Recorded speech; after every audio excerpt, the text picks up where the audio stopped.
پڑھیں بھائی، عبارت پڑھیں. فصل فی تقریر حروف المعانی. یہ نہیں ہے نا؟ ارے یہ کہاں کھول دیا آپ نے؟ صفحہ نمبر 47. چلو چلو. بسم اللہ الرحمن الرحیم. فصل فی الصریح والکنایہ. فصل فی الصریح والکنایہ. جی. الصریح لفظ یکون المراد به ظاہرا كقوله بعت واشتريت وامثاله، وحكمه انه يوجب ثبوت معناه باي طريق كان من اخبار او نعت او نداء، ومن حكمه انه يستغني عن النية. وعلى هذا قلنا إذا قال لامرأته أنت طالق أو طلقتك أو يا طالق يقع الطلاق نوى به الطلاق أو لم ينوي. وكذا لو قال لعبده أنت حر أو حررتك ٹھیک ہے ٹھیک ہے. أو يا حر. وعلى هذا قلنا إن التيمم يفيد الطهارة لأن قوله تعالى ولكن يريد ليطهركم صريح في حصول الطهارة به. وللشافعي رحمه الله فيه قولان، أحدهما أنه طهارة ضرورية، والآخر إنه ليس بطهارة بل هو ساتر للحدث. بس کریں. جناب جناب جناب، یہ فصل ہے صریح اور کنایہ کی. این انتم حبیبی؟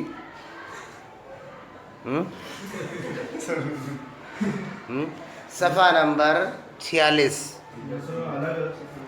جی آس پاس آ جائیں، آپ دیکھ لیں، ان کی کتاب میں دیکھ لیں، ان کی کتاب میں دیکھ لیں. یہ کتاب ذرا سائڈ میں. فصل فی الصریح والکنایہ. یہ فصل ہے صریح اور کنایہ میں. یہ سبق اتنا آسان ہے کہ میں اس پہ تقریر کروں یہ مناسب نہیں ہے، اس لیے میں ایک لائن نہیں بلکہ ایک لفظ بولوں گا اور اسی سے آپ پورا سبق سمجھ جائیں گے. صریح کا مطلب وہ کلمہ جس کی مراد واضح ہو. ٹھیک. اور کنایہ کا مطلب وہ کلمہ جس کی مراد ظاہر نہ ہو، یعنی جملے سے ہی وہ بات واضح نہ ہو. تو بات کا خلاصہ کیا نکلے گا؟ کہ بات کا خلاصہ یہ نکلے گا کہ جو بات واضح ہے اس میں نیت کی ضرورت نہیں،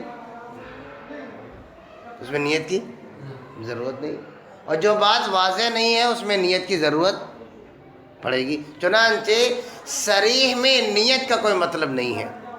صریح میں نیت کا کوئی مطلب نہیں، یعنی متکلم سے اس کی نیت نہیں پوچھی جائے گی. یہاں تک کہ متکلم چلا کے بھی کہے گا بھائی میری یہ نیت نہیں تھی، تو بھی اس سے کہا جائے گا گھر جائیے، نیت صریح میں نیت نہیں چلتی جی. اور کنایہ میں متکلم سے نیت پوچھی جاتی ہے. چنانچہ وہ جو کہہ دیتا ہے کہ میری یہ نیت تھی یا میری یہ مراد تھی یا میرا یہ مطلب تھا، تو اس کے بیان کے مطابق ہی فیصلہ کر دیا جاتا ہے. بس سبق اتنا ہی ہے، سمجھ گئے کیا؟ مثال بھی ایک لے لو تب چلتے ہیں آگے. مثال کیا ہے؟ ایک آدمی یہ کہتا ہے کہ بھائی انت طالق، تجھے طلاق ہے. چنانچہ لوگ کہتے ہیں بھائی ختم، گئی تمہارے ہاتھ سے بیوی. ارے یہ میرا مطلب نہیں تھا بھائی، میں نشے میں تھا، میں پیے ہوئے تھا، میں غصے میں تھا، مجھے کچھ سمجھ میں نہیں آیا، بس میرے منہ سے ایسے ہی نکل گیا میرا مطلب. جی تو تھپڑیایا جائے گا اس کو کہ یہ صریح ہے، انت طالق صریح ہے، اس میں اطلب مطلب ایت نیت یہ سب کچھ نہیں چلے گا. جی آئی بات سمجھے؟ تو بھائی اتنا ہی لفظ ہے اس میں. الصریح لفظ یکون المراد به ظاہرا. صریح ایک ایسا لفظ ہے جس کی مراد ظاہر ہوتی ہے. مثال کے طور پر کسی کا کہنا بعتو،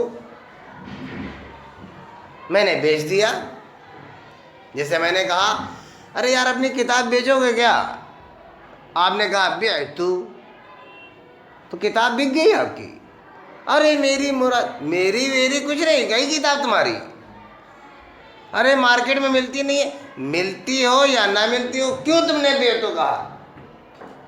کہا تو گئی، کتاب گئی تمہارے ہاتھ سے. جی سمجھیں؟ بعتو، یا آپ نے ہم سے کہا کیا میری کتاب آپ خریدیں گے؟ میں نے کہا اشتریتو، میں نے خرید لیا. جی، یا میں نے کہا 10 روپے میں نے خرید لیا.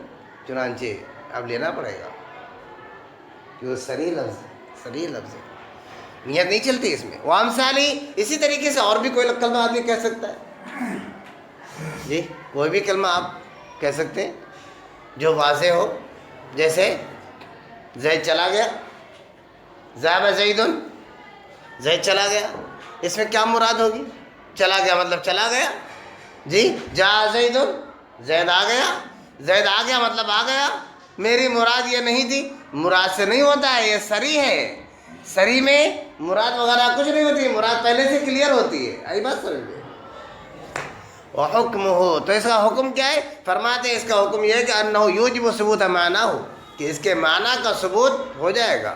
بأي طریق کانا، چاہے جیسے بولے، من اخبار او نعت او نداء، بات چاہے خبر کی ہو یعنی جملہ خبریہ ہو، او نعت یا جملہ موصوفہ ہو، او نداء یا جملہ ندائیہ ہو یعنی جملہ انشائیہ ہو یا جملہ خبریہ ہو، کچھ بھی ہو. سمجھا گیا بات؟ وَمِنْ حُكْمِهِ، اور اس کا حکم یہ ہے، أَنَّهُ يَسْتَغْنِي عَنِ النِّيَّةِ، اس میں نیت، جی کہ صریح جو ہے نیت سے مستغنی ہوتا ہے. تو اور بھی ایک آدھ مثال دیکھ لیں. وعلى هذا قلنا، اس پر مزید مثال یہ دیکھیں گے ہم کہ اذا قال لامرأة انت طالق او طلقتك او یا طالق یقع الطلاق. ایک آدمی کہتا ہے اپنی بیوی سے کہ تجھے طلاق ہے، یا تجھے میں نے طلاق دیا، یا کوئی کہتا ہے اے طلاق والی. فرماتے ہیں تینوں کلموں میں یقع الطلاق، طلاق ہو جائے گی. نواب ہے طلاق ولم ینوی، طلاق کی نیت کرے یا طلاق کی نیت نہ کرے، کیونکہ صریح میں نیت کا کوئی مطلب نہیں ہوتا. وَكَذَا لَوْ قَالَ لِعَبْدِهِ، اسی طریقے سے کوئی مولا اپنے غلام سے کہے انت حر، تو آزاد ہے، یا یوں کہے حررتک، میں نے تجھے آزاد کر دیا، یا یوں کہے یا حر، اے آزاد. چنانچہ کیا ہوگا؟ آزاد ہو جائے گا. ارے یار ایسے کیسے ہو جائے گا؟ جی ایسے ہی ہوتا ہے کہ یہ کلمہ صریح ہے، کلمہ صریح ہے. یہی بات میں کبھی کبھی عرض کرتا ہوں کہ بھائی جب انتی طالقن کہنے سے طلاق ہو سکتی ہے، جی انتی طالقن کہنے سے طلاق ہو سکتی ہے، تو قبلتو کہنے سے نکاح بھی ہو جائے گا. قبلتو کہنے سے نکاح بھی ہو جائے گا. تو جب قبلتو کہنے سے نکاح ہو جاتا ہے اور طلقتو کی کہنے سے طلاق ہو جاتی ہے، تو طلاق کے لیے کوئی جھام نہیں ہے، کوئی تیاری نہیں ہے، کوئی پلاننگ نہیں ہے. تو شادی میں اور نکاح میں اتنی لمبی تیاری کیوں ہے کہ لڑکا 18 سال سے 32 سال کا ہو جا رہا ہے؟ خالی قبلتو بلوانے میں اتنا ٹائم لگا رہے ہو، تمہارا بھیجا خراب ہے. ارے سمجھ نہیں بات؟ لوگ کہتے ہیں ایسے کیسے ہو جائے گا؟ ارے ایسے کیسے ہو جائے گا؟ اسی لڑکے کی جب تم شادی کرو گے تو تم سے پوچھنے بھی نہیں آئے گا، وہ کہہ دے گا طلقتو کی. اماں کو بھی نہیں بتائے گا، بہن کو بھی نہیں بتائے گا، بھائی کو بھی نہیں بتائے گا، کسی کو بھی نہیں بتائے گا، طلقتو کی کہہ دے گا. اور لوگ کہہ دیں گے صاحب طلاق ہو گئی. اگر طلاق دینا اتنا آسان ہے تو نکاح کرنا اتنا آسان کیوں نہیں بھائی؟ جیسے یہ صریح ہے ویسے وہ بھی تو صریح ہے. امت کیا کر رہی بھائی؟ کہاں ہے امت؟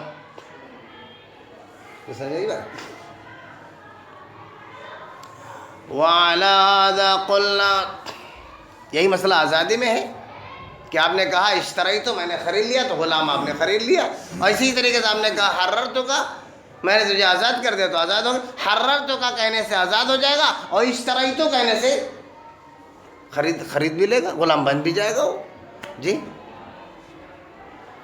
کوئی کسی سے غلام خریدتا ہے تب وعلی ھذا قلنا، اگر آپ یہ سمجھ گئے ہیں، ہم کیا سمجھ گئے ہیں؟ ہم اتنی بات سمجھے ہیں کہ صریح کا جو لفظ ہوتا ہے اس میں نیت کی ضرورت نہیں ہوتی، اتنی سی بات سمجھ گئے۔ اگر آپ اتنی بات سمجھ گئے تو ایک مسئلہ بیان ہونے جا رہا ہے ہدایہ کا، اور وہ مسئلہ یہ ہے کہ تیمم کا بھی درجہ وضو کا ہی ہے۔ امام شافعی رحمۃ اللہ علیہ اس کا انکار کرتے ہیں کہ صاحب تیمم کا درجہ وضو کا نہیں ہے۔ چنانچہ فرماتے ہیں کہ تیمم ایک طہارت ضروریہ ہے، یعنی عارضی طہارت ہے، 1.5 منٹ کی، 5 منٹ کی، 10 منٹ کی، 1.5 منٹ کی، سمجھ رہے ہیں؟ آپ کو ظہر کی نماز پڑھنی ہے 4 رکعت، آپ تیمم کر لیں اور جب آپ ظہر پڑھیں گے آٹومیٹکلی آپ کا وضو چلا جائے گا، کیونکہ ضرورت کے لیے تھا، ضرورت پوری ہوئی، طہارت بھی ختم ہو گئی۔ یہ کون کہتا ہے؟ امام شافعی رحمۃ اللہ علیہ فرماتے ہیں۔ حنفیہ کیا کہتے ہیں؟ نہیں بھائی، تیمم جو ہے وضو کا خلیفہ ہے، اور جب اصل نہیں ہوتا ہے تو خلیفے کا بھی وہی درجہ ہوتا ہے، نائب کا بھی وہی درجہ ہوتا ہے جو اصل کا درجہ ہوتا ہے۔ نائب بنایا ہی اسی لیے جاتا ہے، ورنہ پھر نائب کا کیا ہوا سائن کوئی مطلب ہی رکھے گا۔ آئی بات سمجھ میں کہ تیمم کا درجہ بھی اصل کے درجے میں جی وضو کا ہی درجہ ہے۔ اور کیا ثبوت ہے؟ کہ ثبوت یہ ہے کہ اللہ تعالیٰ یہ فرماتے ہیں کہ وَلَٰكِن يُرِيدُ لِيُطَهِّرَكُمْ، کہ اللہ تعالیٰ تمہیں تیمم کی اجازت دے رہے ہیں تاکہ تمہیں پاک کریں۔ اس کا مطلب، اور یہ طہارت کا لفظ استعمال ہو رہا ہے، اور طہارت کا لفظ کنایا نہیں، لفظ صریح ہے، اور صریح کا کام یہ ہے کہ وہ کسی تفصیل کا اور کسی نیت کا اور کسی ارادے کا اور کسی قید و بند کا محتاج نہیں ہوتا ہے۔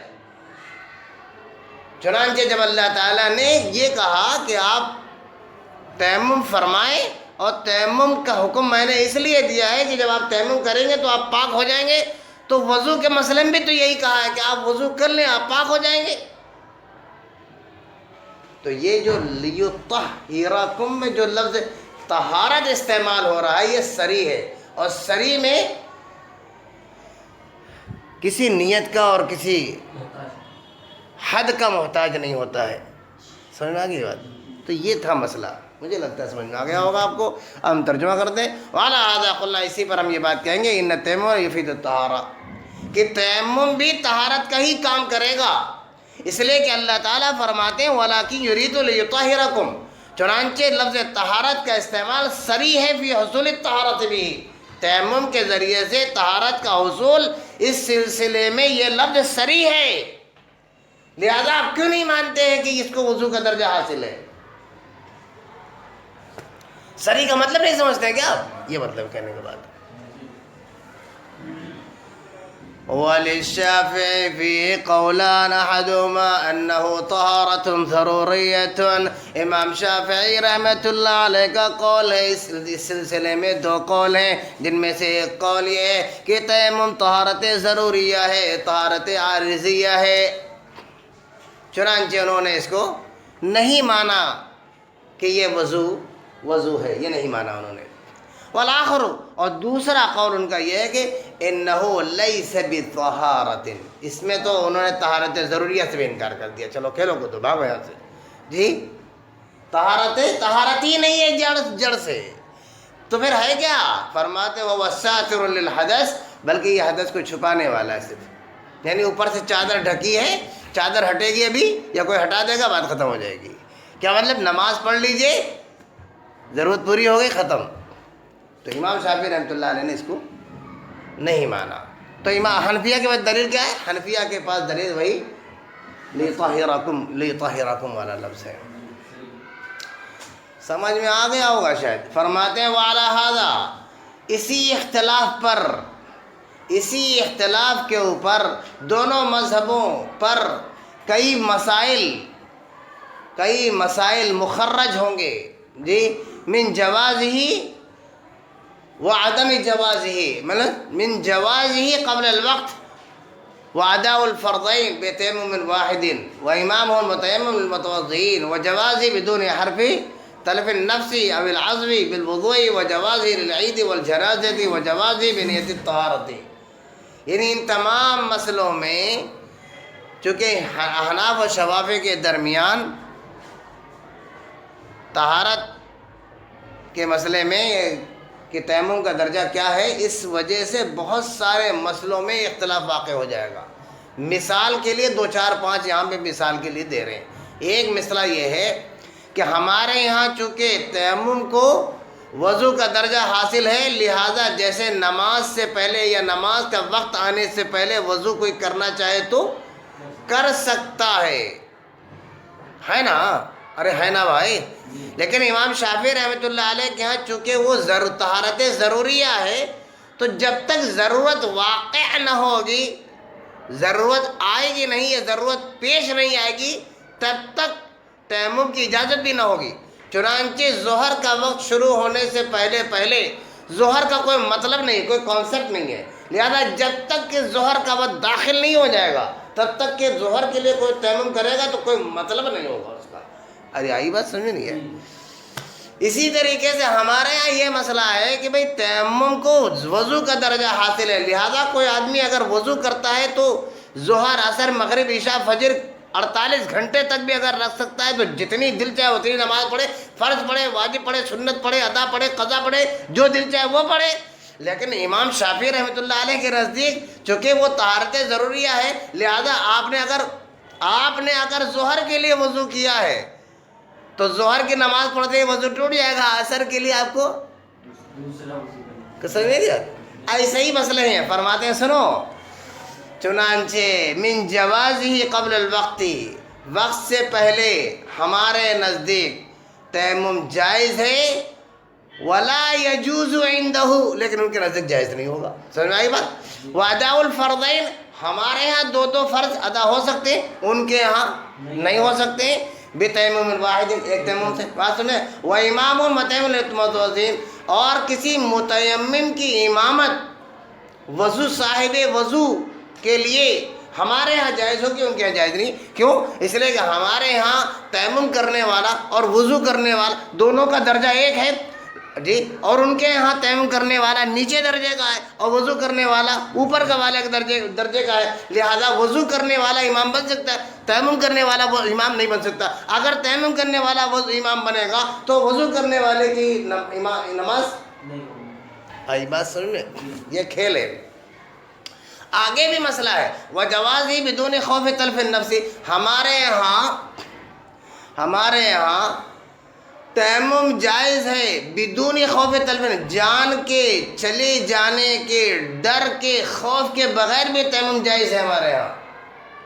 مطلب یہ ہے سردی زیادہ ہے یا کچھ اس قسم کا مسئلہ ہے، اتنا مسئلہ ہے کہ شل ہو جانے کا ڈر ہے لیکن جان جانے کا ڈر نہیں ہے تو بھی تیمم کر سکتے ہیں۔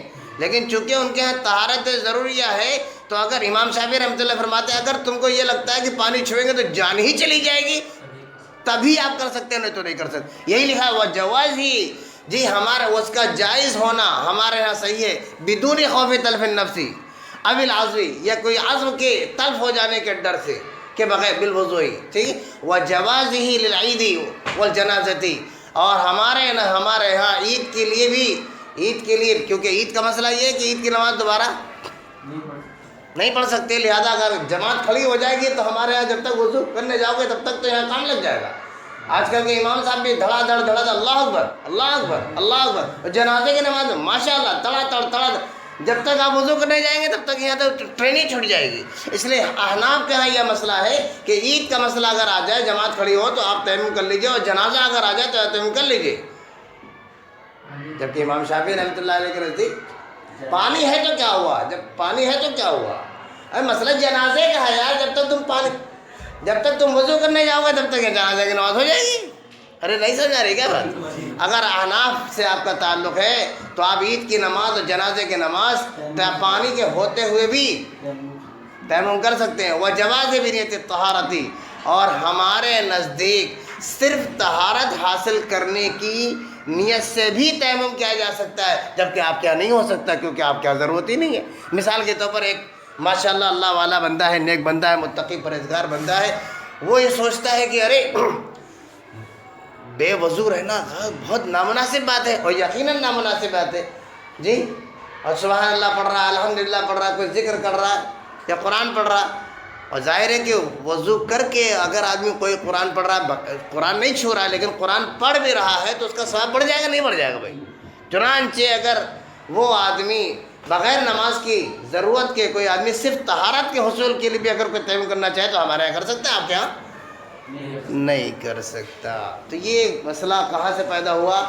وہ مسئلہ وہیں سے پیدا ہوا جی۔ تو یہ تھی بات، تھوڑی سے 2-3 لائنیں اس میں انشاءاللہ۔ اور کنایہ کے بارے میں نے آپ کو بتایا تھا کہ کنایہ کا مسئلہ یہ ہے کہ جس میں لفظ جو ہے، لفظ سے مراد واضح نہ ہو، جو بات آپ کہہ رہے ہیں اس سے مراد واضح نہ ہو۔ جب مراد واضح نہ ہوگی تو کس چیز کی ضرورت پڑے گی؟ نیت کی ضرورت پڑے گی۔ والکنایہ تو ہی مستتر معنی ہو، کنایہ وہ کلمہ ہے کہ جس کی مراد چھپی ہوئی ہو۔ والمجاز قبل ان یصیر متعارفا بمنزلۃ الکنایہ، اور مجاز بھی مجاز متعارف ہونے سے پہلے وہ بھی کنایہ ہی کے درجے میں ہوتا ہے، اس کی کہانی بھی اسی درجے میں ہوتی ہے۔ اس سلسلے میں بھی یہاں بات کی ضرورت نہیں ہے۔ وحکم الکنایہ تھی، اب سنو کنایہ کا حکم کیا ہے کہ جو کنایہ کا حکم یہ ہے کہ ثبوت الحکم بما عند وجود نیتی، کہ کنایہ کے ذریعے سے حکم کو ثابت کرنے کا، حکم کے ثبوت کا حکم دیا جائے گا۔ ثبوت و حکم بہا، حکم کا ثبوت ہوگا کنایہ کے ذریعے سے عند وجود النیہ، جب نیت کا پتہ چل جائے گا۔ او بدلالت الحال، یا دلالت حال سے ہی پتہ چل جائے گا۔ تو دلالت حال ہونا چاہیے کہ حالات کیسے تھے۔ جیسے کوئی آدمی یہ کہتا ہے کہ انت علیہ حرام، کہ تو مجھ پر حرام ہے، تو دیکھا جائے گا، پوچھا جائے گا۔ ایک تو یہ کہ وہ بتا دے کہ میرا مطلب کیا تھا اس سے، جی ایک تو یہ مطلب ہے کہ وہ بتائے، اور ایک مطلب یہ ہے کہ وہاں لڑائی پہلے سے چل رہی تھی، لڑائی پہلے سے مارا ماری چل رہی تھی، وہ اس کی امی کو گالی دے رہی تھی، یہ اس کی امی کو گالی دے رہا تھا۔ اگر یہ پہلے سے صورتحال ہے تو یہ بھی ایک درجے کی نیت ہے، آئی بات سمجھ میں؟ تو اگر کوئی آدمی کہتا ہے انت علیہ حرام، اور ایسے سخت حالات میں کہتا ہے، تو اس کا یہ مطلب نکلے گا کہ یہ طلاق دے رہا ہے۔ فرماتے ہیں اذ لا بد له من دلیل یزول بالتردد، اس لیے کہ ضروری ہے ایسی صورت میں کسی ایسی دلیل کا ہونا جس کے ذریعے سے تردد کو زائل کیا جا سکے۔ وَيَتَرَجَّحُ بِهِ بَعْضُ الْوُجُوهِ، اور جس دلیل کے ذریعے سے بعض وجوہ کو، یعنی کسی ایک چیز کو یا کسی ایک جانب کو راجح کیا جا سکے۔ وجوہ بہت ساری ہوتے ہیں، یہ بھی ہو سکتا ہے، یہ بھی ہو سکتا ہے، یہ بھی ہو سکتا ہے، لیکن اگر دلالت حال ہوگا تو ایک ہی راستہ واضح ہو جائے گا۔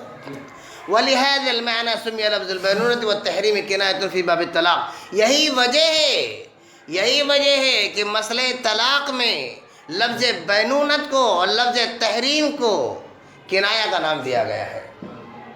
کوئی آدمی کہتا ہے بینتکی، میں نے تجھے جدا کر دیا، یا کوئی کہتا ہے کہ حرمتکی، میں نے تجھے حرام کر دیا، تو اس سے طلاق، یہ کوئی طلاق کے لفظ تو ہے نہیں بھائی۔